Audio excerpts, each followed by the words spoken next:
join his father in the sky. They believed that they were, kings believed that they were the sons of Isis and Osiris, the original founders of their civilization. And that Osiris, after his death, became a constellation, the constellation that we call today Orion. And there he created a kingdom, if you like, for the dead, for the kings. And the kings wanted to join him there. Basically, today we would say it's impossible. We would, you know, they didn't think like we do, and that's where you have to spend a lot of time with these texts. Now I'm jumping the gun here because I want to tell you what happened that led me to look into all this deeply. Now I stumbled, after my return from Egypt, I'm sort of catching back the trip, I stumbled on a passage of these texts. Not a full translation. There was a friend of mine who had a coffee table book, and the luck of the gods would be that it mentioned the king wanting to go to the constellation of Orion. And it kind of stayed in my head. So I had this picture that I saw, you know, the pyramids, the little one offset, and then this statement. The temples were nothing but great universities of learning. They were also places of worship, but then again, we got to realize that they didn't separate education from religion. There was no such thing as a religion in ancient Kemet. It was an Egyptian educational system. And there was no difference between spirituality and education. There was the science of God and the science of nature. And you learned it all for 40 years. So the priests used to, these were their training centers for the priesthood, like UCLA and different things. But it was also temple worship for the people that lived in Kemet also too. So what went on there? Anything from spiritual operations, physical operations, spiritual learning, physical learning, well, you know, rote learning, and spiritual worship. Now also, it was interesting because the Egyptians used to do this. At one time when you lived in Atlantis and Lemuria, what had happened was you used to have this knowledge on the inside of you. At one time in history, you were in touch with the spiritual world because your spiritual centers was open. Your pineal gland, your crown chakra, your crown chakra, all the other chakras. You got 12 major chakras, but your 7 major chakras, the ones that you see, were all open. So at that particular time, you had direct contact with the spiritual world. So now, there was a certain amount of physical operations and things you did when you got sick. But what happened with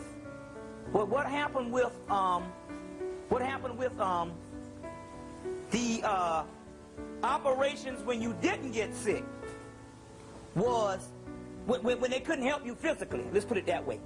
When they couldn't help you physically in physical operations, because now physical operation or physical surgery is the lowest manifestation of medicine. That's the last resort. So at times when it was beyond the priest, because at one time you had correct communication with your cousins on the star system Sirius, Betelgeuse, Regal, Andromeda, and different other places.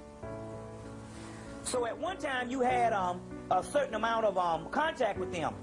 So you just call the brothers up, say, I'm in the 3rd dimension. Even though the vibratory rate hadn't gone down that much, you could get spiritual operations. Well, the Egyptian priests, what they used to do is in these temples, they used to come in and summon the gods, and the spirit would come and do the operation or the particular surgery spiritually and prepare and repair things that the physical person, the physical body wasn't able to do anymore. You see. So this is what you have when you have actual rituals going on now. It's actually summoning the gods to do work that you do not have the manifestation to do, or you don't have the capability of doing anymore because you're limited with the physical thing. So there's a different spiritual vibe that used to go on now. The woman, Shashi McIntyre, said she had lupus in the early 80s or late 70s or whatever. And Dr. Ben told her, said, I want you to come to Egypt with me, Kemet with me, and let's see what happens. And she went there, and she went into the temples, and when she got out, there was a guy standing there taking pictures.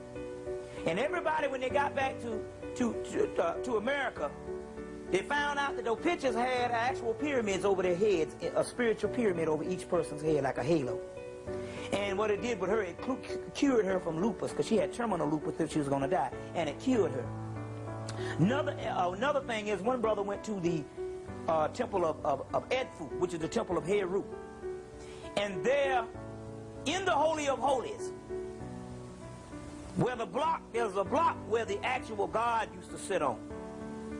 Now that the God has been removed based on the European and all. And in that Holy of Holies, they got a light that shines over the block, and you can't see it when you're there, but when you take a picture, it gets frozen. And when you get back, there's a light. There's a brother in D.C. that has some pictures of the light that's also in the Holy of Holies that you can't see, not unless your third eye is open or you are psychic. But you can see it, the camera catches it. And so there's all kinds of spiritual things that are going on. This temple of Karnak had 80,000 people at one time there. That's how big it was, but then again, they had 80,000 students, both women and men. But mainly men, for the simple fact a woman is the temple. So she didn't need the same kind of training as a man did. Man is a child, and man needs to become more like woman. Woman needs to become more like man. That's balance. So the object of the mystery system was for the initiate to be as small as the smallest man, like the toi. That's called innocence. And with innocence and humility, God is. And on one occasion, I was in the desert camping with a group of friends, and one of them, a French friend of mine, was a navigator. And that's again before the days of GPS and all this stuff. And he would use the stars. And he explained to me, I mean, very bright sky on that particular night.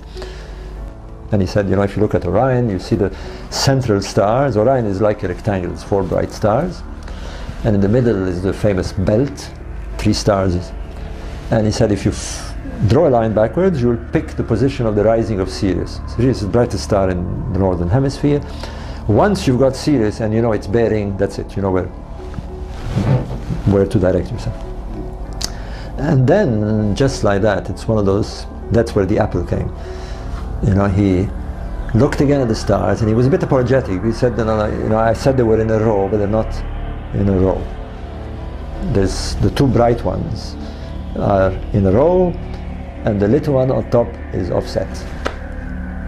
And to me, he was saying the same thing that I was saying about the photograph of the pyramids. And knowing that there was a connection between the king's desire to go to the stars and the pyramids he built, you know, the penny dropped. I mean, you know, the apple dropped on my head. I got very excited, but I mean, it wasn't. At first, I thought, you know, somebody must have noticed this. I mean, it's one of those strange things. You know, I'm sure that I'll waste my time. You know. So I wrote to a few Egyptologists, and it became very obvious that they had never heard of this. I finally stumbled on the late Professor Edwards, Sir Ivan Edwards, who was very interested. And he invited me to come and see him when I had an opportunity to come to England, which I immediately thought, okay, why not? And the first holiday I had, I knocked on his door in Oxford, very sweet man, and he said, come in, you know, we talked about it.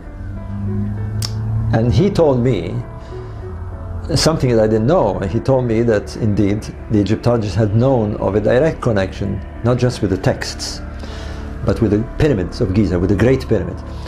That inside the king's chamber were shafts, narrow shafts, and one of them had been worked out by Egyptologists and astronomers to have pointed to Orion's belt at the time of the construction of the pyramids. And I thought, well, there you are. I mean, you know, what more do we want? You know, and as I got more into this subject, I discovered something else, which to me was utterly puzzling, because the Egyptologists insisted that the kings who built those pyramids were following the sun cult, that they believed that the pyramids were solar symbols, that they represented the rays of the sun shining down or something like that, or staircases leading into the sun. But as you read the pyramid text, it was very obvious that the king did not want to go to the sun. The sun was the sun god. He wanted to become a star. There's no question about it. On top of that, not the Giza pyramids, but there are pyramids of the same dynasty, one at Abu Ruwash, built by the son of King Cheops of the Great Pyramid, and one built by Pharaoh on the other side, north, just a few kilometers, a fourth dynasty pharaoh called Nebka. And here it was. The kings gave names to their pyramids. They identified themselves with the pyramid. They saw themselves as themselves being part of the pyramid. And they named the pyramid. And they named them as a star. The one in Abu Ruwash is called Jedefra, is a star.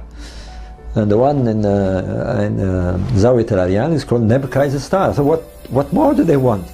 The pyramids are identified as stars. The king wants to go to the stars of Orion. There is a shaft pointing to Orion's belt, and the pyramid on the ground looks like Orion's belt. I mean, it looks like a duck, it walks like a duck, it quacks like a duck. It must be a duck. And so I thought, I'm going to publish this. And I did. I mean, I eventually, through contacts with Professor Edwards, I published an article, actually a series of articles, in 1987 to 89. And that's it. I mean, I thought I've done my job, you know, I've downloaded it from my mind and let them do what they want to do with it.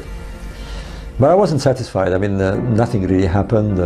A couple of letters here and there, you know, but that was it. And I thought, this is strange. I mean, this thing is too important. And you know, it sounds strange for me to say this now, but and I'm much older and I'm much more calmer about these things, but at the time, it's hard to explain, but I felt it was a kind of responsibility. I just could not accept that I'd die and I wouldn't have brought this thing out. You know, it just bothered me. And I had to do it, you know, I had to really push it. And so, well, long story, one thing led to another, and eventually I found myself a publisher. And by the luck of things, at the time when I was about to get started with writing this book for a publisher, a German engineer, Rudolf Ganterbrink, explored the shafts of the Great Pyramid. And he found a little door, it's a famous little door at the end of one of these shafts. So there was big news about this, and the whole thing took fire. To me, it was one of those huge 360 degrees situation. I mean, from one day to the next, I became the star pyramid man, you know. My life changed completely. And then you read that the king wants to go to the stars. And then you find that there is a shaft that pointed to the stars of Orion's belt. And the king wanted to go to specific stars. And then you look at the picture and you say, well, you know, 3 stars, 3 pyramids, 2 large pyramids, 1 offset, small one, 2 stars, 2 bright ones, 1 smaller one offset. You've got a correlation. And then you say, wait a minute, also the way the pyramids are in connection with the Nile, in relation to the Nile, these are the same. They're inclined the same way, they're proportionally the same distance. We've got a correlation here. The question is not whether we got a correlation. The question is whether it is a coincidence. And the evidence that is backed is, well, if it is, it's one of those incredible things. You know, it just doesn't fit the coincidence. The needle is going into the no coincidence side. It's just one of those. And let me tell you, I mean, I've been with this thing for 25 years. It's not a coincidence. And to ignore it is to me, well, of course, gradually as the dust began to fall and the anger began to dissipate, some Egyptologists began to look into this. And some are open, some at least talk about it. It's been discussed at universities. Where it's taken the right direction is when archaeoastronomers began to look at this. Because frankly, Egyptologists are not the right guys to look at this. You need to know some basic astronomy. You know, you need to understand about precession, for example. You need to understand why the stars look the way they do today and why they change. So that was a problem. Now, my problem was that when you talk to an astronomer, he said, I don't know anything about Egyptology, so I won't talk about it. And when you talk to an Egyptologist, they say, I don't know anything about astronomy, so I won't comment about it. So who's going to comment? You know, the angry guys were commenting. So eventually, there is now a profession. There are chairs at universities that blend the two. We call this archaeoastronomy. People who study archaeology and astronomy at the same time. Because, why? It's not just the ancient Egyptians. All the ancient cultures looked at the sky, and they have religions related to the sky. Their monuments are aligned to the sky. So you definitely need the input of astronomy. To me, it was very obvious that the minute you brought in the missing key, if you like, the minute you brought astronomy into the equation, it worked. If you're looking at the pyramid text without astronomy, to me it was like looking at the balance sheet of an accountant and refusing to say there are numbers. You know, if you don't understand numbers, then how can you read the balance sheet?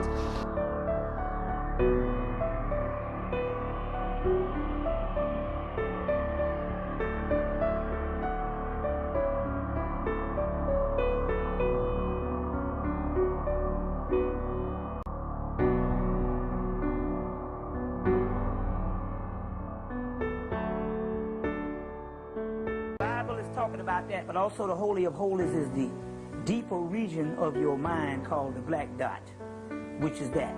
So you have the law of correspondence. You want to get a book called the Holy Kabbalion by the 3 initiates, which was taken out of the Hermes Trismegistus material, which is the actual material of Tahuti. And in that Holy of Holies, you're going to find out, in that particular book, the Kabbalion, you're going to find out about the laws of correspondence. As above, so below. As within, so without. As on top, so up under. Those are the laws of correspondence, and everything in the universe corresponds. So even though this is an outer temple of the outside of a man-made structure that is explaining the womb, that's also, the vagina is also a sacred part of that womb also. And also another form of correspondence of the Holy of Holies is going back into the deepest regions of your subconscious, the melanin sphere. That is an outer gateway to the other form of the universe. That's the Stargate that the white boys is talking about in the movie Stargate. Now, this particular Holy of Holies is representing the womb. Man must be born again. Now, there's several reasons. The average Christian to say, I'm born again, that is a ceremony that really has nothing to do with being born again. The real symbol of being born again is coming from your old self to your higher consciousness. And the way you go through your higher consciousness, you got to go through the Stargate, the black hole. The rebirth of the womb, going back in the womb and being reborn again. So it's also not, so because you can't go back up in that womb only with the penis, even that's a part of sexual tantra, that's a spiritual part of raising yourself up to Christ. Don't get me wrong. The homosexuals in the Bible turned that around and made that negative. But the other womb is the black dot, which is called the Amenta in the Book of the Dead, the Book of Coming Forth by Day, and the Mysteries of Amenta, which is talking about the deepest regions of the subconscious. Also, there's Amenta in the subterranean worlds under the earth. There's a whole hollow earth, and that's the Amenta. That's the white boy, what he call that hell. Hell is the deepest regions of your mind, and based on whether you got the black dot or not, rather, it makes it as whether you in hell or not. But the hell that we talking about is this particular third dimension, and we live in hell. So now, one part, getting back to this, one part of this temple, when we talking about that, we're talking about man must be born again. So there was a certain part where the initiate came in, and at certain stages of initiation in the 40-year period he was there, he later on went back up into the Holy of Holies, which was the temple. But the only way you could go in this particular Holy of Holies is you would have had to have gone into the Holy of Holies of your mind, which is the black dot, which is called the beast in Babylon. It's also called the abyss, which is now parts of your Book of Revelations was stuff. That's, the Book of Revelations is the oldest form of part of the Bible. They took that from the teachings of Tahuti, and Tahuti got it whispered in his ear from Mayat as the form of Sashet. And that particular Book of Revelation, some of the terminology in there that you think is negative is actually talking about levels of spiritual development. And your Bible deals with that particular stuff. You see what I'm saying? So now, this particular Holy Holies, the temple was symbolic of your transformation as you went into certain parts of the actual, initiation of the brotherhood on earth. But now I want to say this one other part while it's on my mind. There was a brotherhood on earth, and your initiation was this. This is the primary example. You had a brotherhood on earth that you went into the temples, and each part of the temple symbolized what level of your body that you were actually on. The end result was going through the black dot of the doorway in your mind, and also the doorway in the temple, which is the Holy of Holies. The end result and the most supreme end result of what the actual mystery system is about is to make contact with the brotherhood, not only on earth, but the brotherhood in the heaven of the star system Sirius, called the brotherhood of Melchizedek. So even though we had a brotherhood on earth, which you call the mystery system, which it wasn't a mystery, it was an educational system, and you had a brotherhood in heaven, and you had to make contact with the upper room in your mind, and the upper room of the cosmos, which is the brotherhood. And so the supreme brotherhood was ruled there. In Kemet, it was called Medu-Ra-Atan, which was Melchizedek. His original name is Sutek. Hebrew name is Melchizedek. The Arabic word for the Great White Brotherhood, the Sufi, is called the Kutub, or the Kutab. Kutab, you see, which is talking about establishing to the higher levels. The temples then were places, were universities, we can call them universities, but they were places of learning. Right. The initiate, where one went to learn how to be in tune. Right. With his higher self. Higher self. Man know thyself. Man know thyself. Then he learned all of the principles. Exactly. Of how to raise his consciousness. Right. Where he became. Whoa. Hey, wait. Get that, yeah. Where he became as, where he raised his lower self. So, right. To a higher spiritual being. Right. Where then he could be in communication with things. That's right. Not on earth. Not on earth. He became one with nature. One with nature, So and one with God. God within himself. Exactly. Was actualized. Actualized. And he became, in effect, able to relate in a different way. That's right. As a matter of fact, he exactly. could understand and he could be one with nature. Right. So that he thought of water, he could become water. He could become water. And all. As the Twa now can still exactly. You see, the primitive man is more advanced than so-called the modern man. The modern man, which the white man would have you to believe that the modern technological man is more advanced than the primitive man. See, when you got certain push buttons and certain things that you use to get around using the archetypes of your mind, it shuts down mental thought. Whereas if you use nature, your mind, you see what I'm saying? So there's a whole saying that the mystery system would say, full room, empty mind.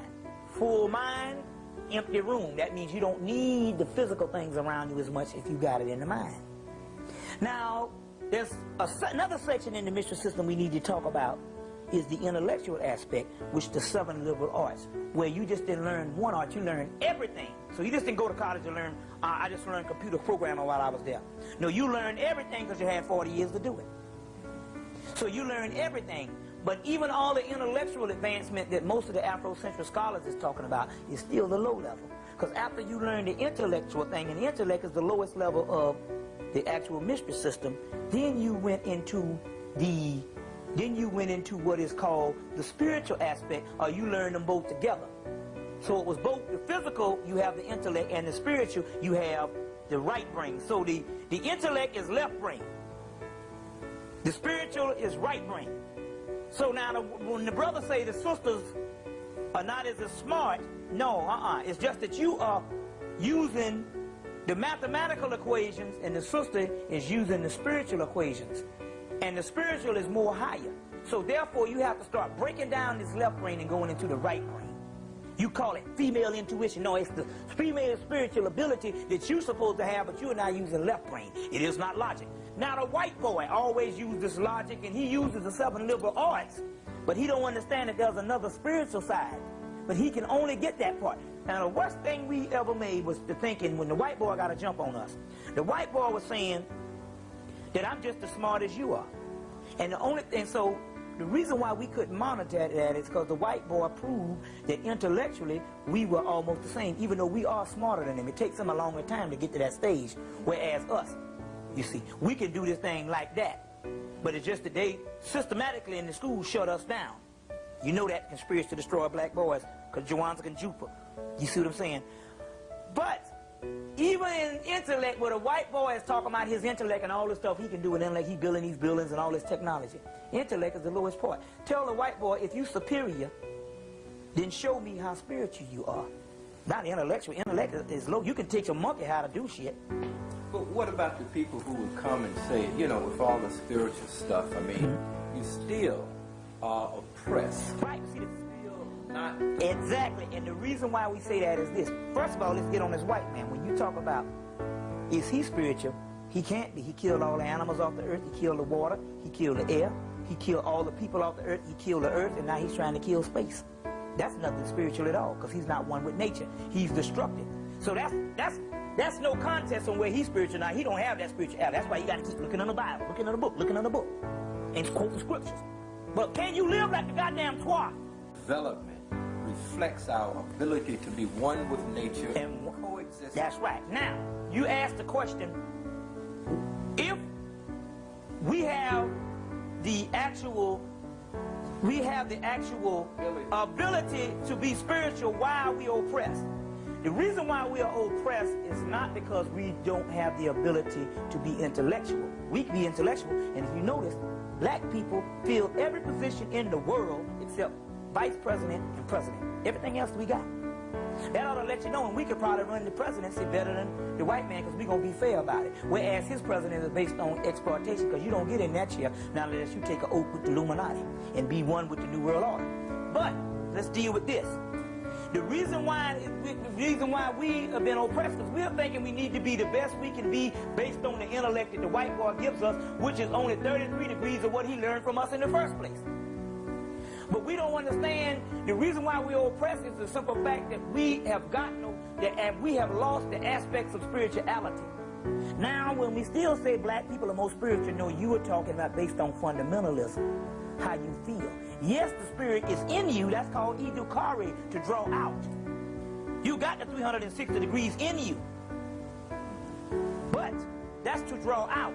But what we're talking about here is when you go into the fundamentalism, yeah, you read the Bible, and yes, there's something spiritual in you that makes you even better than the white Christian, but that is not even tapping into the real spirituality, because most Christians, when you start talking about real spiritual things, astral planes, Buddhic planes, etheric planes, the Devashanic planes, the hierarchy of Sirius, disappearing, living underwater, living under the dirt, not breathing, not eating, never eating again in your life, and they say you're crazy.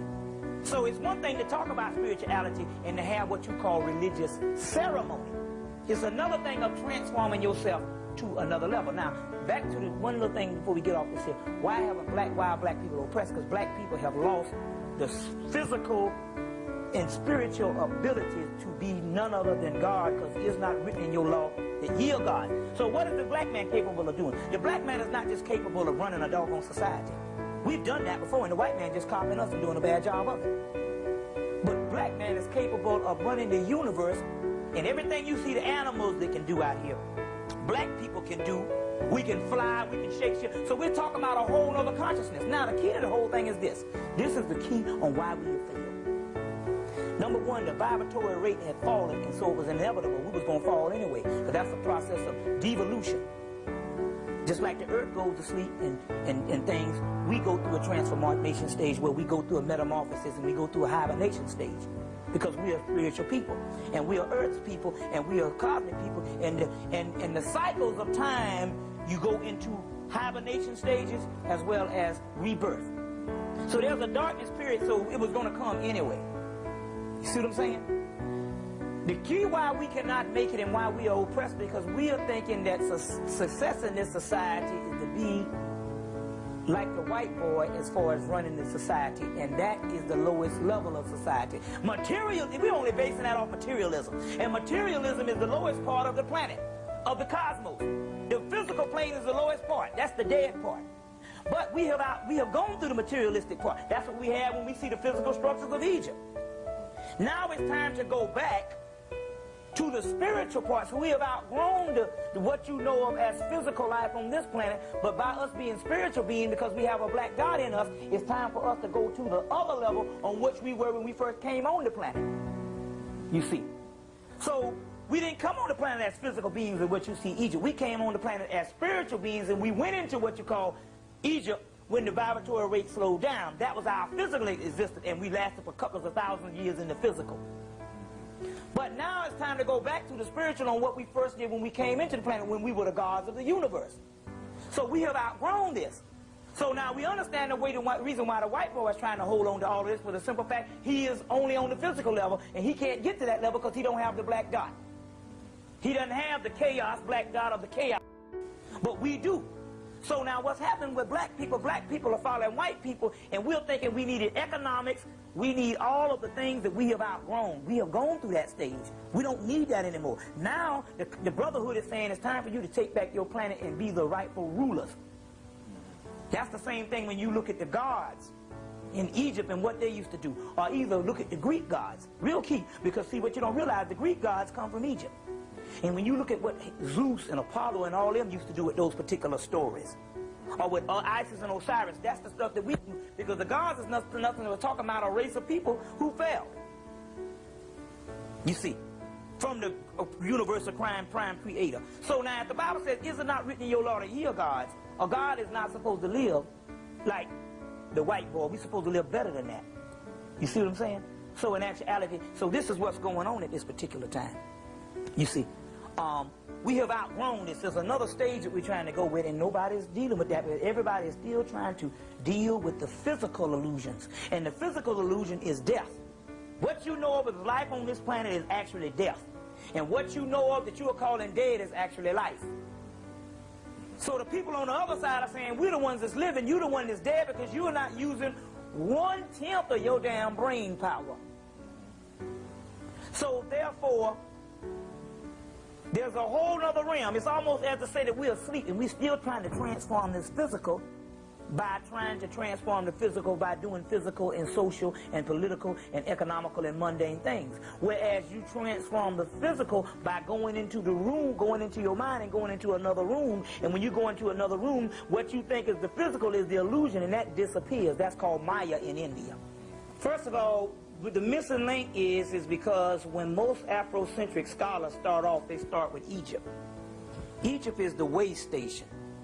That's like starting American history and starting off with let's say starting American history, and you say this is the introduction to American history, and you start off with the 1960s. You see what I'm saying? You got over damn near 200 years that you have taken out. Well, starting off with Egypt is actually like starting off and leaving out almost 1 million years or more of development. But it's real key with Egypt, because Egypt is the documentation on the earth of that 1 million years of development. But most of the people who start off, they thinking that it's just 2,000-3,000 years old. This stuff goes back further than that. They are dating the temples, but the temples in actuality, where the actual physical structures may be 2,000 or 3,000 years old, or a little bit older. But the actual inscriptions and the hieroglyphic inscriptions on the temples go all the way back to Atlantis and Lemuria. We just showed that because we now got the carbon dated stuff from the South Pacific that's got Anpu, and that's an Egyptian god. So now, first of all, we need to know what were we before we got into this stage. Yes. At that particular time, we had complete contact with the gods. You had what is called detailed files that you go back and look at these movies. Anytime you see these science fiction movies, it's science fact. Everything that you see, Superman, Batman, or you see the Predator, you see the Predator, you see the Terminator doing, that's what we could do. We had what is called detailed files, which is called cosmic memory. So all the child had to do was to remember the cosmic memory. He had a library in his head. Not only did he have a library of knowledge in his head, he had the ability, based on the black dot, which is the same stuff that is in the cosmos, to whatever he thought in his mind, he can make a reality, both in the physical and the spiritual. All what you see on the spiritual level is an idea. That you take a thought and you slow the vibrations down low enough, they'll come into physical matter. That's why the Holy Kabbalion, which is a part of the Tehutian literature, say the first law of nature is not self-preservation. That's a primitive man shit. The white man had to self-preserve himself for the simple fact he ain't got long here. He's on a linear perspective. We are secular people. You see what I'm saying? So, the first law of nature is the law of vibration. Everything in the universe vibrates, and what you see in the physical is slowed down vibrations. Now, based on our spiritual centers that is up, we could think a thought, and we could manifest that thought. You see what I'm saying? And we can manifest that thought. So that means, when we're talking about what, you say, what certain things we do, even when I explain the certain things that we can do, in actuality, I'm explaining limited things, because if you got full use of your mind, and the universe exists in the mind of God. And since ye, is it not written in your law that ye are gods, John chapter 10, verse 34 to 36, then that also means in actuality the universe exists in the mind of man. That's the black dot, the universe be. So, if the universe exists in the mind of man, then what we were saying, anything that you see they talk about in comic books or on science fiction and fantasy movies and different things that you call supernatural, superficial, you used to could do with just thought. So now what happened is, this earth fell into a lower density sphere, and the vibratory rate slowly went down to its lowest part. And based on the lowering of the vibratory rate, the deeper we fell into degeneration. So therefore, you couldn't do the same thing that you used to could do a couple of thousand years ago, or a couple of million years ago. So therefore, the Egyptian temples used to come in, and that's why the temples was made then to bring the priest back up to the level on where he could use all of his brain and tap into the particular science of what he used to could do when he was the gods of Atlantis. So at one time, you used to have detailed learning, detailed files in here, the Akashic records and cosmic memory, and also cosmic ability to do what you want to do, whereas you didn't need so much of the physical because it was all inside of you. If you want to go to other planets, you could do that. If you can live up under the water, you can live up under the earth, you can do anything, you didn't have to eat, you could have sex on the astral planes, anything you wanted to think of in your mind, you used to could do that. And that's what we're going back to now. Seeing what spiritual laws you had. Honorable Elijah Muhammad makes a point that you were righteous by nature. And what does that mean? The animal out here that you call inferior don't have to have no moral code on the way he goes about life. It just is. You understand what I'm saying? The dog don't have to read no Bible. He don't have to have that type of stuff. It just is. The Twa people, case in point, Twa people, the Dogon, some parts of the Dravidians, your people in the South Pacific, your people in the rainforest down in South America, indigenous people, they don't need no moral code of certain things to make them have a good moral behavior throughout life. They are one with nature, and it just is. You see what I'm saying? If something is innate, see, when we talk about righteousness, there's got to be a paradigm of righteousness in the get-go. Well, where did this paradigm of righteousness come from? Did it come from God? Yes.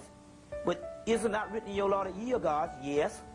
Well, most of the stuff that you see that's the paradigm of righteousness was actually a carbon copy on how we behave.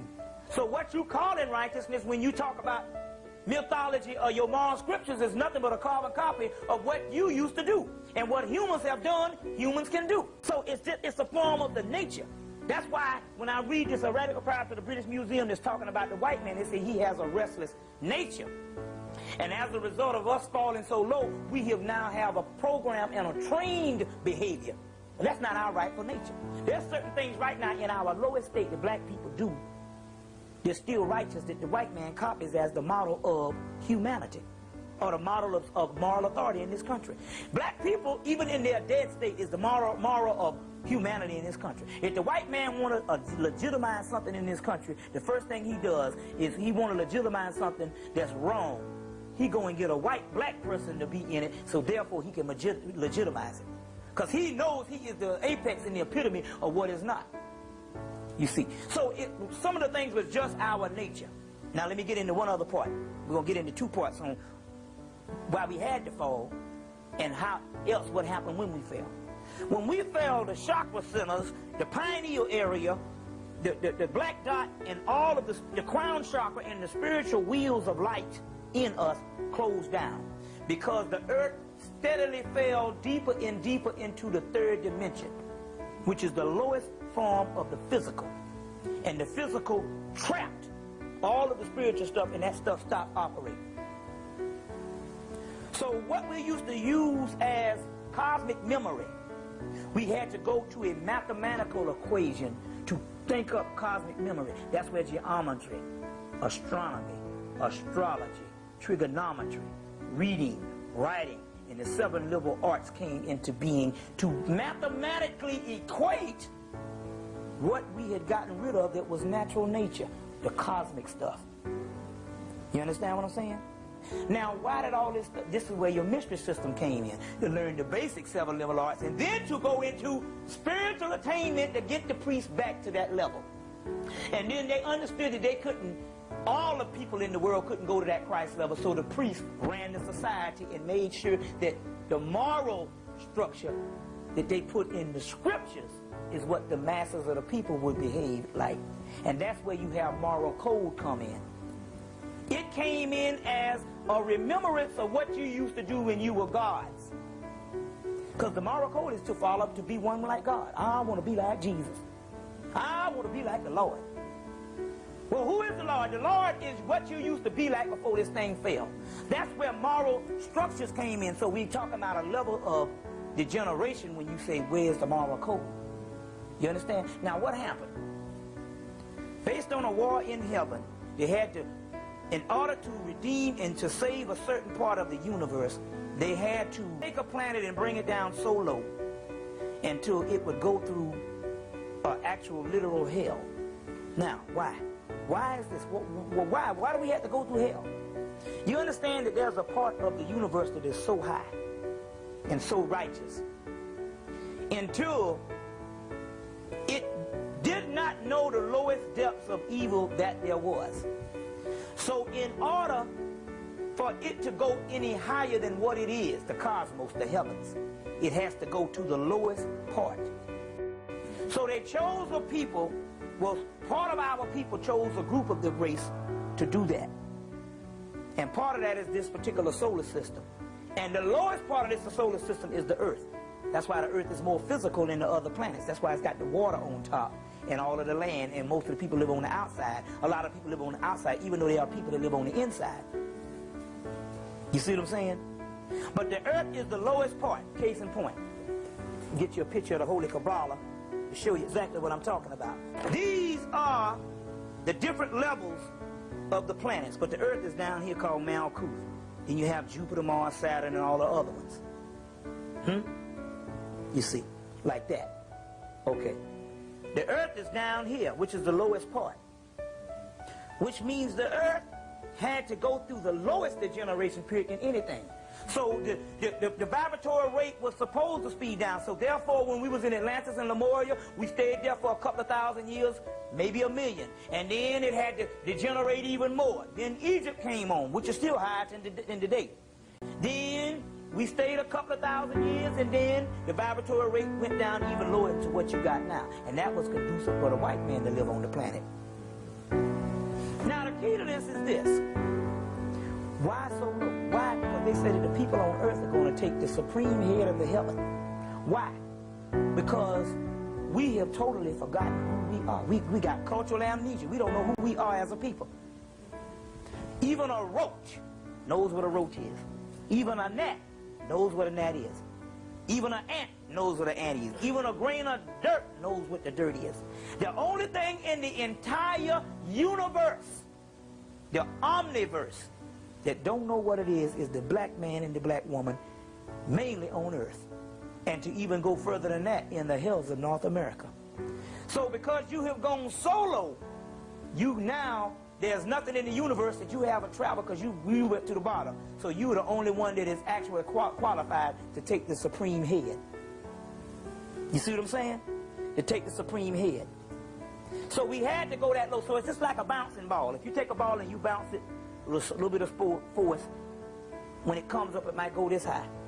But if you bounce it with the most supreme force of gravity, with the low vibratory rate, it'll go the highest when it bounces back up, based on the force. So it's about like that when it comes to involution and evolution. All right. First of all, we understand that if you are in the image of God and it is not written in your law that ye are gods, then what the supreme level of the cosmos that you call, that is the black substance that make up the stars and make up all the other stuff, which is the supreme essence of what God is, because in the core of every star is the black substance. But that make those stars up is the black substance. So what you see out there, the white boy call it dark matter in science. What you see out there with blackness is actually something. And it is the essence of God. It's called the primal materia, called the great works. But if you are in the image of God, you also have the black substance in you. And because you are black, that is an indication that you do have the black substance. Because Beth means house. Ham comes from Cam, that means black. Bethlehem means the black house. And the sun in Bethlehem, which you call the Christ, is also the black house that you got. You got a sun inside of you, which is also called a star in Bethlehem. The physical star in Bethlehem was the star Sirius that you saw. The other star in the Bethlehem that you see right here, because this is the house, was the star Sirius that's in you, which is also the sun in black that you call in Bethlehem that you call the black dot. So it is the gateway, and it is the Son of God that is in you. It is the Son of God that is in the Son of God, because we are the heirs of God. But there's something on the inside of you that not only are you on the physical level, but there's a link that is the difference between you from being only on the physical level, is there's a doorway in you that not only makes you on the physical, but it links you to the cosmos as well. White people don't have this black dot, so therefore they're only on the physical level. Why don't they have it? They have, why don't they have it is because in our form of degeneration, it was inevitable that we could not take ourselves down that low, because gods can only be at the nature of God. So therefore, based on the vibratory rate, some of us invented this Yakub, that I got the historical researches of Yakub. Some of us invented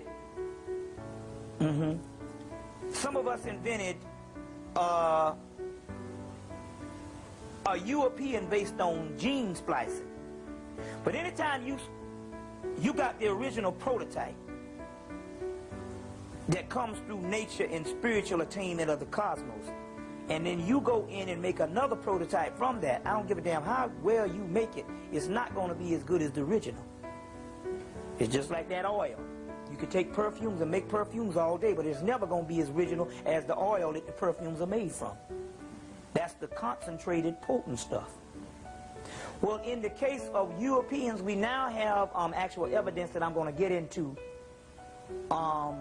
with a particular temple of Abydos that has the documents of the European being created. And we'll give the historical documents on that for the people that don't believe. Based on that, what you have is this particular European is a created person that we created. And as a result, he does not have the full manifestation of the essence of what we are. So even in our creation, even though we can create a person that can function on the physical level, because we created him on the physical level, it doesn't necessarily mean he can function on the spiritual level. So as a result, what you have is you have a person that is conducive to the physical level, and based on a certain amount of lower energies, because the physical level is on such a low vibratory rate, he can be conducive to the physical level and all aspects of the physical, and all, which is the lowest level. But he cannot be conducive at the highest level, because he was never created from the highest regions. But we all were.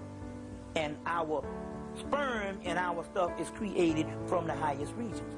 Whereas him, because he's created on a lower level, his sperm and the actual spiritual energy, or the energy that's coming to make him in his essence, which is energy on the inside, comes from lower astral planes.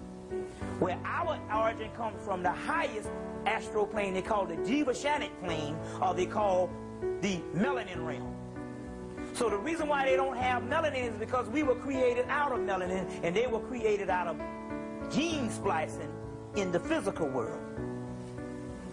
And part of that, they gene splice, part of they grafted not only genes from us, but they grafted genes from an ape.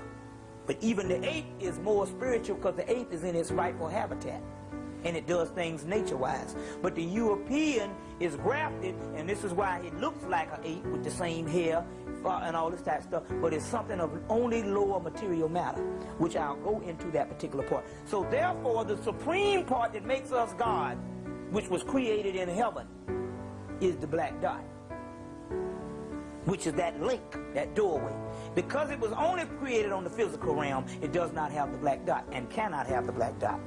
And now the difference between some white people is some white people are miscegenated black people that still have the black dot, and you got 80%. You have 15% of some white people that have the black dot. Those are not white people; those are black people that look white. Now, when we talk about the black dot, we're actually talking about a pineal gland that's not calcified. We're talking about well, that's the physical element, is a pineal gland that's not calcified, but the black dot is called the dark night of the soul, which means in actuality it is the soul. Okay. So when you talk about this particular, that it is the soul. Now when you talk about this particular not having the black dot, means in actuality you have lower astral energy that can be mistaken for a soul, but it's not the soul. The only reason why you don't understand that it's not a soul is because you are dealing with intellect. And you all, because you can teach a monkey how to do some things. You're dealing with that. Hell, a damn parrot can talk. You're dealing with intellect because it has a brain cavity. It can function. But you don't know what the soul is of. But then again, we know that he couldn't have a soul for the simple fact that any person that has a guilt deficiency. Bobby E. Wright told you that in Psychopathic Racist White People. And any person that is against nature itself, and anything he has killed, and he's defied all the laws, created laws, that means that he couldn't have a soul. He has a guilt deficiency, and you got to realize this about the particular European also too. The European, France and England had a war for 100 years. Now that means in actuality to have a war for 100 years, that means that war is the norm and peacetime is abnormal.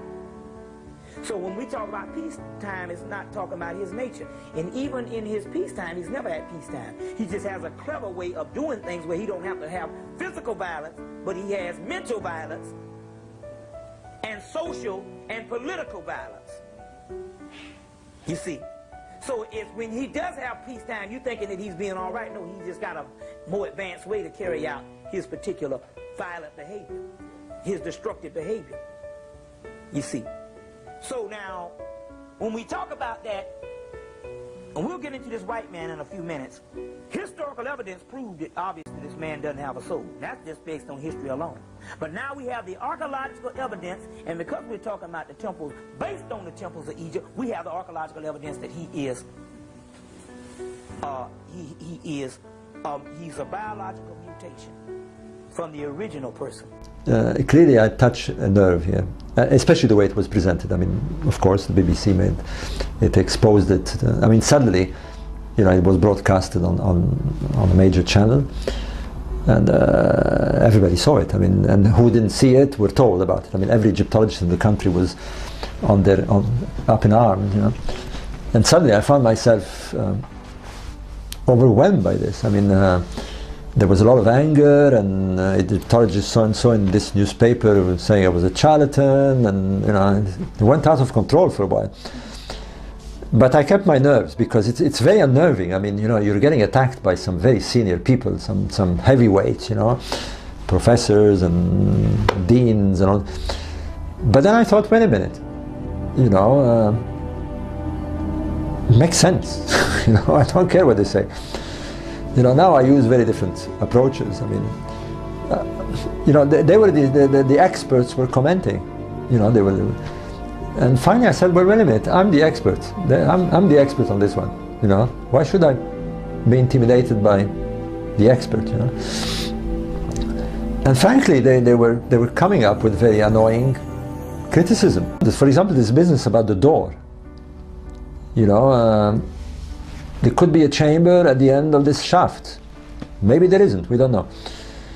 But I had the German director of the German Archaeological Institute who was responsible for the exploration, and I remember sitting next to him with the BBC, and this man quite happily said, there is nothing behind this door. And I remember the BBC guy, you know, taking notes, and so I gave him a nudge. I said, ask him, how does he know? It didn't occur to him, because it's funny how it doesn't occur to people to ask these authorities. They take them for granted. So I said, ask him how he knows there's nothing behind the door. And he said, why do you ask me? I said, well, I mean, how do you know there's nothing behind the door? And all he could say, after getting green and red in the face, was, because I am an expert. I said, you know, I'm Professor so-and-so. So I said, it's not good enough. So I began to see this kind of strange world that I thought academics were very broad-minded and liberal, but there was such a lot of backstabbing, a lot of refusal when things were so obvious. So, you know, I use phrases now like, you know, they can bring me 100 Egyptologists, if I'm concerned. You know, I tell them, it doesn't matter how many you bring. You know, truth is not democratic. You don't vote on truth, you know. If it's true, it's true, I'm sorry. You know, you can bring me a zillion professors. And that's, you know, and there's a wonderful phrase by the Robert Schoch, who also did a huge controversy over the age of the Sphinx. And he has a lovely one. I mean, he was once shouted during a geological conference. He was shouted down. And one geologist was very angry, and he stood up and he said, there is not a single Egyptologist who agrees with you. You are not following the professionals. And you know what he said? He had a lovely reply. He said, I do not follow the Egyptologists. I follow the science. That's what I follow. And the science tells me that the Sphinx is older. I'm not going to follow the Egyptologists. And he's right. And there's a kind of arrogance that you find at this high level. It's very disconcerting, but you must hold your ground, and it's the way it goes. You know, I mean, we know history. You know, Galileo and all the Darwin. You know, they got their fair share of this. They were building some sort of spiritual machine, if you like, that was going to launch them there. But there's nothing crazy about it. And yet they refused. They felt very uncomfortable about this. So if they feel uncomfortable about this, forget about talking about, you know, what we obviously all know we have. There is a unseen aspect of our existence. You know, in fact, to be the way I see at my age now, I realize that 90% of my existence is unseen. It's all going in here somewhere. There is a mystery. There's a great mystery, and we're part of it. And we really don't know. I mean, the other day I was, a couple of months ago, I was invited to give a talk at the Theosophical Society. Anyway, John Gordon, who organizes these events, asked me to come and talk. I came from Spain especially to give a talk. And I decided to talk about the cosmology of the ancient Egyptians. I remember I got an immediate reaction from a professional saying you shouldn't call it cosmology, you should call it cosmogony. And I said, why? He said, but because it's a religious, you know, subtle difference. Anyway, so I went to give the talk. And I started talking science, you know, and they felt a bit strange. I was supposed to talk about the ancient Egyptians. And I tried to put everything in a context in something like 5 minutes. I'll try and do it for you here, because we tend to forget this. The thing is that we have two errors here. One is that we are uncomfortable with what we think is the, you know, the woogie-boogie stuff, you know, the voodoo stuff, you know. But we shouldn't. On the contrary, we should feel at ease with this. The other is the huge problem we have in our way of thinking is that we externalize the thinking. We think we're going to find the answers over there. You know, the funny thing is that we have the answer. You know, we are actually made from the original source. It's true. You know, that fragment that blew up 20 billion years ago is somewhere in you. A piece of it is in you. We're it. You know, and we forgot to internalize our search. I mean, the ancient sages, you were talking about the great masters, they internalized, and the reason they did, luckily they didn't get born in our era, because they would have been influenced and they wouldn't have done it. When you don't have a technology, when you don't have a scientific technology, but you have geniuses, you know, that's the funny thing about when you study history and ancient history and prehistory, you know, it's very annoying when you read that they were supposed to be primitives. There is no reason why there wasn't Einsteins and Newtons and geniuses. They were, but they didn't have the scientific technology. They had the same brain, and they used that brain to internalize. They tried to explain somehow their existence by searching inside. And for all we know, they probably arrived closer to the answers than we will with all our technology. So, to answer your question in a roundabout way, yes, I believe in the mystery, and I believe that for some reason I saw this thing. It's as if the king believed that he was going to return to the point of origin, where it all started, and rejoin his clan of gods. And I thought, wait a minute, what do you mean by this first time? He kept talking about a long time before, when the god Osiris had established. And I thought, wait a minute, if they speak of Osiris as being the stars, what would be the first time of these stars? And of course, it brought me to this idea of precession. There is a cycle of 26,000 years. What would constitute the beginning of such a cycle? And as you observe these stars over that long-term cycle, you can do that with a computer, what seems obviously the beginning is when they're at their low, at their nadir, if you like. And then they rise to the maximum, and then they drop again on this cycle. So I thought, let's look at the beginning. Do they mean something? And I was stunned, because as you brought them down, if you like, if you precess the stars to the beginning, you arrived at a very strange date. You arrived at the date of 10,500 BC, and all the bells began to ring here, because there was the strange prophecies made by the American seer, the Edgar Cayce, which I'm not into that at all, but I thought, how weird. I mean, you know, he guessed it, you know. And then I thought, wait a minute, let's look carefully at the sky. And I remember, the software is such that I was looking due south. I was looking at the way the stars moved up and down in this cycle. And the software is such that if you press E, you go east. If you press W, you go west. So for some reason I pressed E. I said, let's see what happens east. And there it was, you know, floating over the east, precisely due east, was the constellation of Leo. Now, I didn't need to be told anything, because I knew that there was a monument that was a lion looking in that direction. And I thought, this is too much. I mean, it can't be. I mean, it's very odd.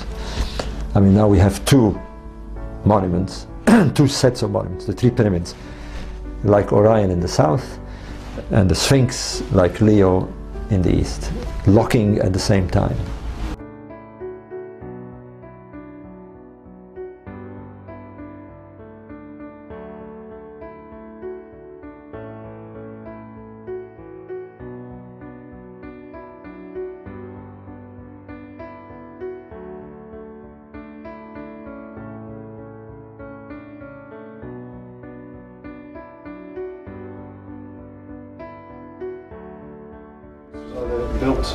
Well, to answer your question, we wrote another book, and we wrote a book called Keeper of Genesis, which was all about this idea that there was a correlation. If you reconstructed the sky at what you could interpret as the first time that the Egyptians spoke of in the text, this first time of Orion or Osiris, then you had a Cinderella fit. You know, the slipper fitted, this pyramid slipper fitted perfectly. And to me, it's just one of those. I mean, that's it. I mean, so they said, well, how do you explain this? I mean, you know, okay, we see it, but there was no Egyptians 10,500 years ago. You know, there was, you know, there's no evidence of a culture. There's no evidence. Where are the potsherds? Where are the monuments? You know, so it's true. There was no evidence, and for a while it was a theory. For a long time it was a theory, until now. And then everything is changing now because the evidence is coming out strong, hard, solid, stone evidence. And in a place where we didn't expect it at all, where I wasn't looking at all. And that is the Egyptian Sahara, the western desert of Egypt.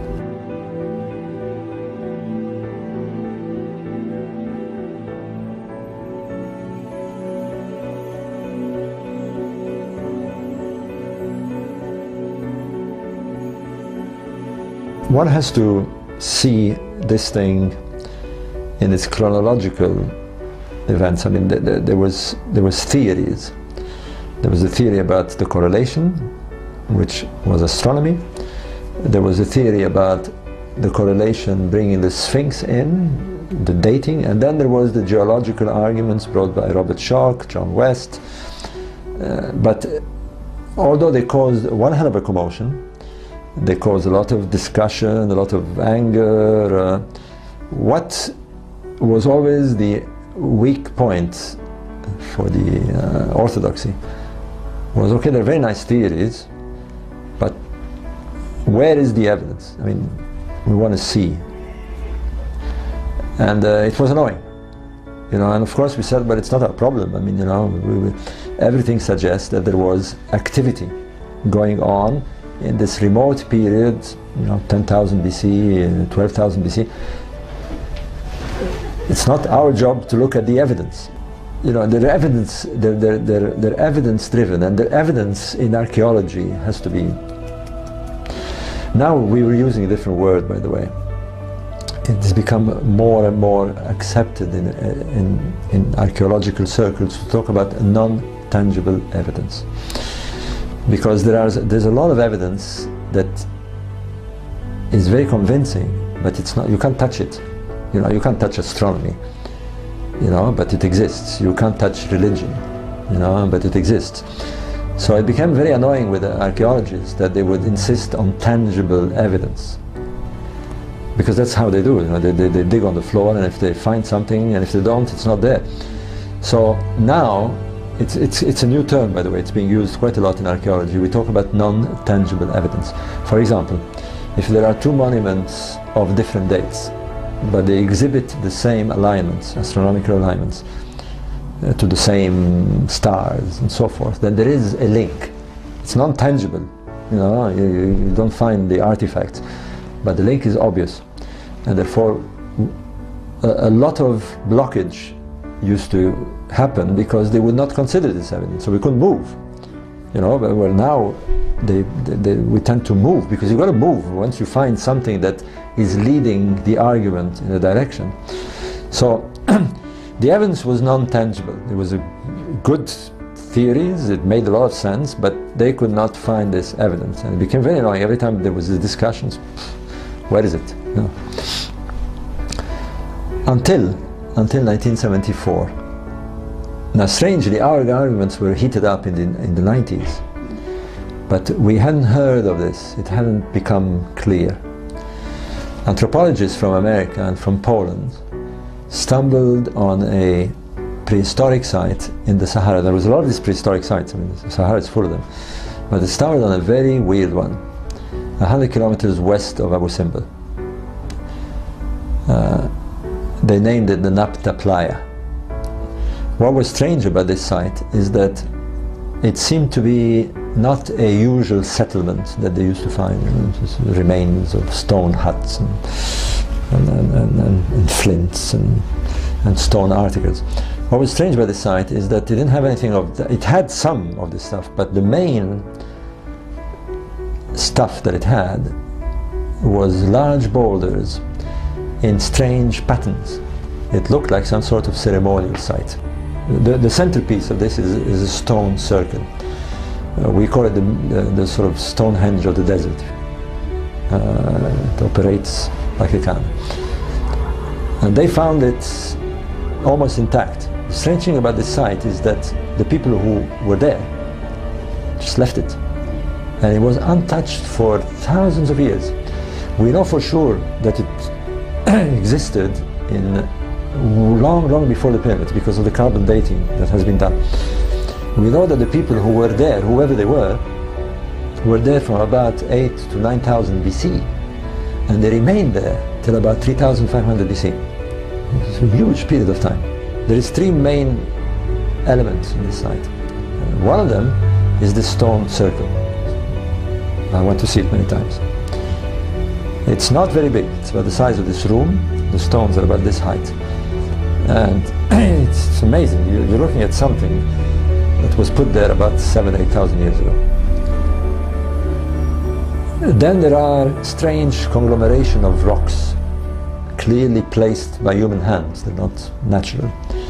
One of them is obviously the main one. It's a much larger conglomeration, and from it shoots out alignments of stones, like spokes of a bicycle wheel. You know? Several of them shoot north, several of them shoot east.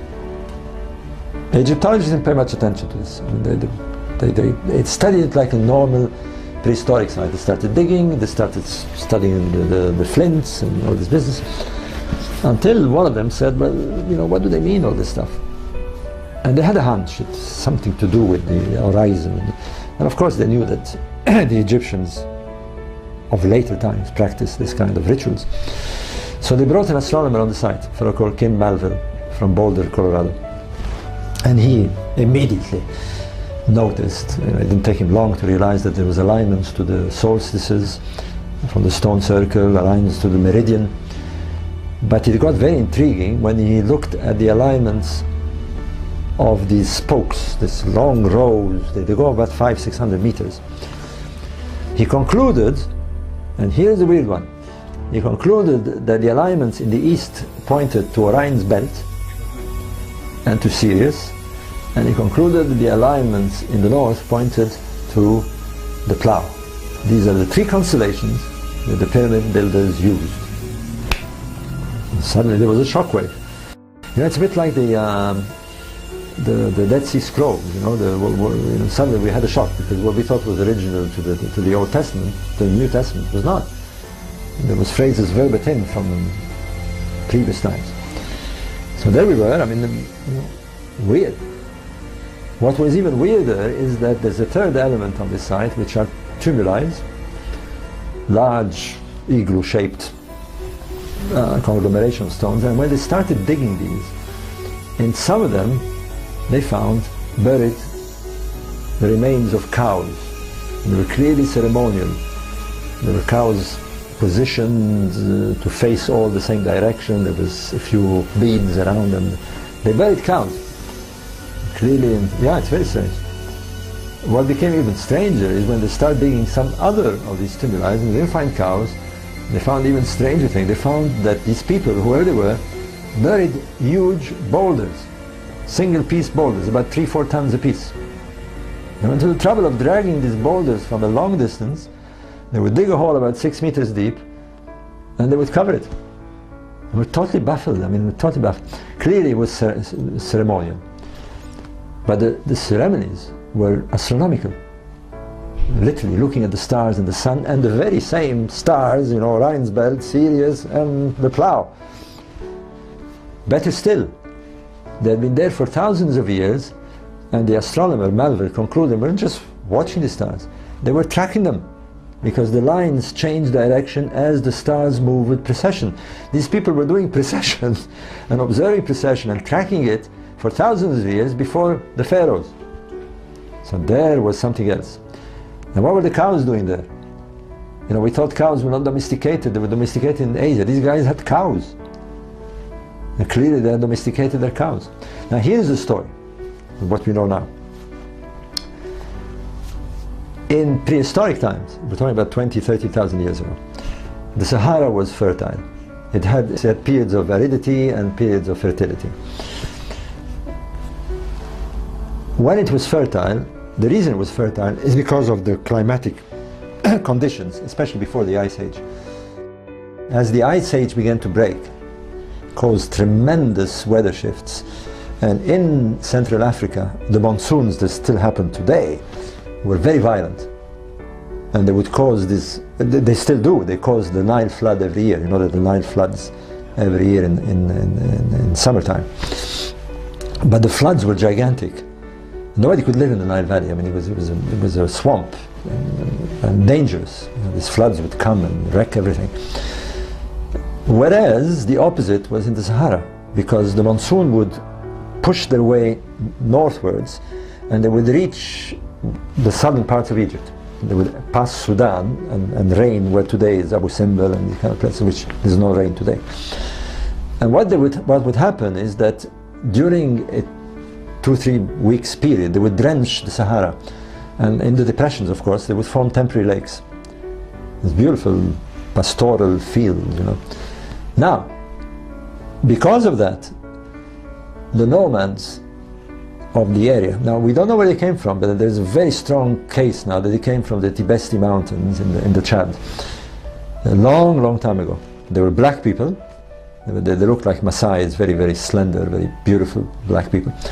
We don't know when they came, maybe 20, 30,000 years ago. Something drove them into what is today the Sahara.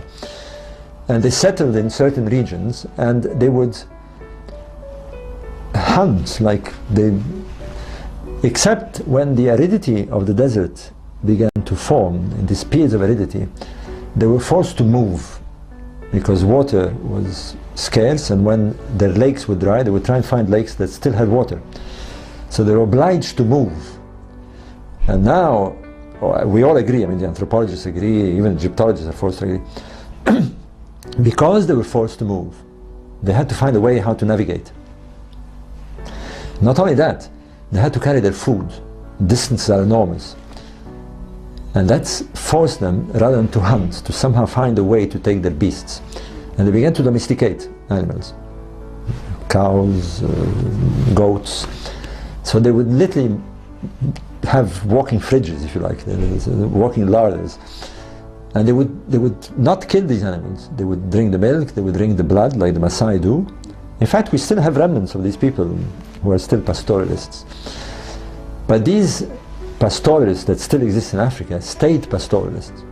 Whereas the ones in the Sahara, because they were forced to do certain things, they were forced to move, and therefore they were forced to domesticate cattle very early, and they were forced to learn about the stars, to navigate. Like we were forced to learn about the stars when we navigated before the invention of the clock and before the invention of radars.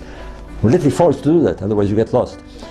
So they began to study the sky, and that led them to not only to move, to navigate, but they had to time their navigation.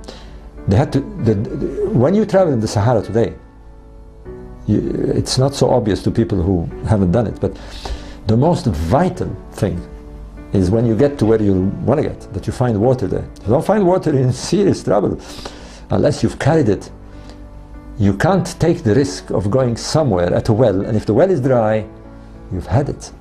And in those days, they would travel for months. Neutralizing the ego. See, when the ego flares up, the spirit hauls ass. So when you get in a big argument, the spirit leaves. The spirit only flows in calmness and stuff where the humility is. That's the part of God. Look at your woman, the way she takes care of children. That's God. When the child does something wrong, she don't take out a gun and shoot. Whole brotherhood of Sirius, later on known as the brotherhood of Melchizedek. Now, one of the main things that the priest needed to do at that particular time, let's say that you went through this entire temple and you got to the last part. One of the parts was the Holy of Holies that you went to, and only the priest was able to go here. Only the priest was able to go to the Holy of Holies. You will know that the pyramids, especially the Giza pyramids, are astronomically aligned. They're with high precision. They face the cardinal direction. So that alone should tell you that there is something to do with astronomy. The precision of the alignment is such that even the Egyptologists agree you have to use stars. Can't do it with anything else. It has to be a pinpoint of light. Therefore, stars are related to the setting out of these monuments. And then you read that the king wants to go to the stars. And then you find that there is a shaft that pointed to the stars of Orion's belt. And the king wants to go to specific stars.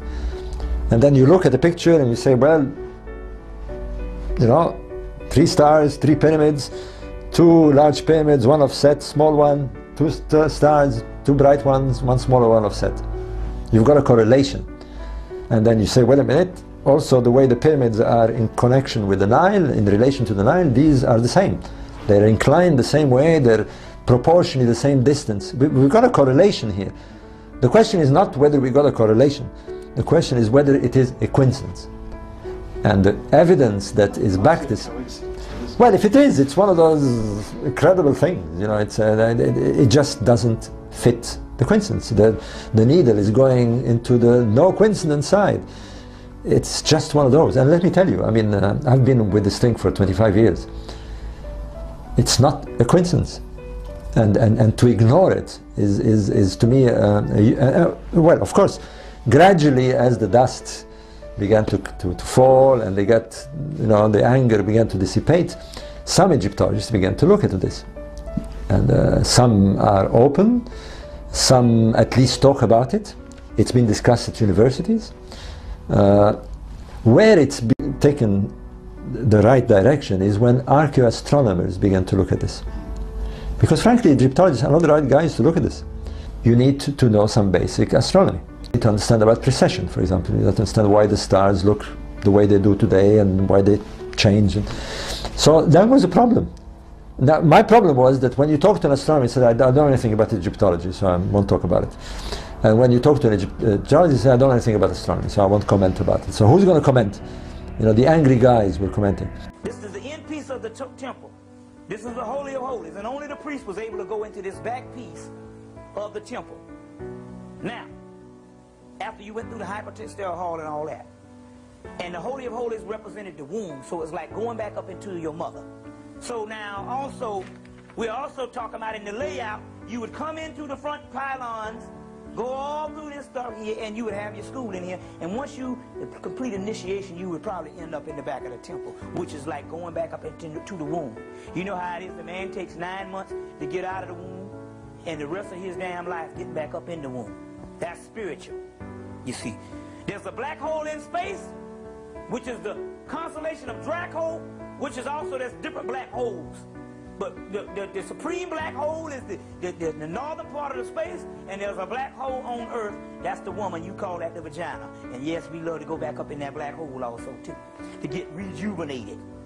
Right? Check. Now, I showed you this hippopotamus goddess called Apit, or Tyurt. The hippopotamus goddess, which is the center of heaven in the constellation of Draco. This is very key because there was a temple built to her, and that temple that was built to her, Apit Atayur, that temple that was actually built to her was actually at the temple of Karnak. And at the temple of Karnak, they built this temple, and it's a very sacred temple, and so we do have a picture of the actual Holy of Holies, not of just the regular goddesses, but the Holy of Holies of the Supreme Mother Apit Atayur, which is a hippopotamus goddess. The temple of the Holy of Holies is this particular temple. This is just like the womb.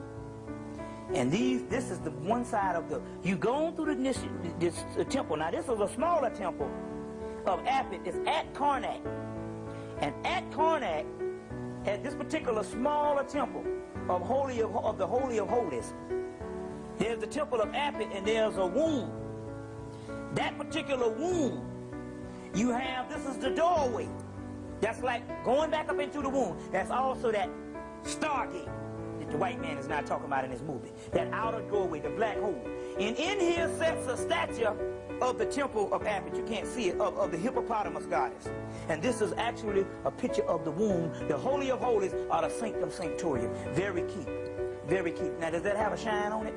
If you're looking at the pyramid text without astronomy, To me, it was like looking at the balance sheet of an accountant and refusing to say there are numbers. You know, if you don't understand numbers, then how can you read the balance sheet?